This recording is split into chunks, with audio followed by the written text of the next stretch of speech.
mga Kristohano, iyan ang pagdadako sa kusaging harian, kawalay katapusan at mga pagsulay at tunay sa liwan.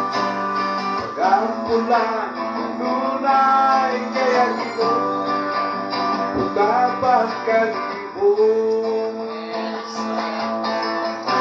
Piling na paglanan sa atong pag-alakad, kaya magbalik ni Kristo hanoon kaayos.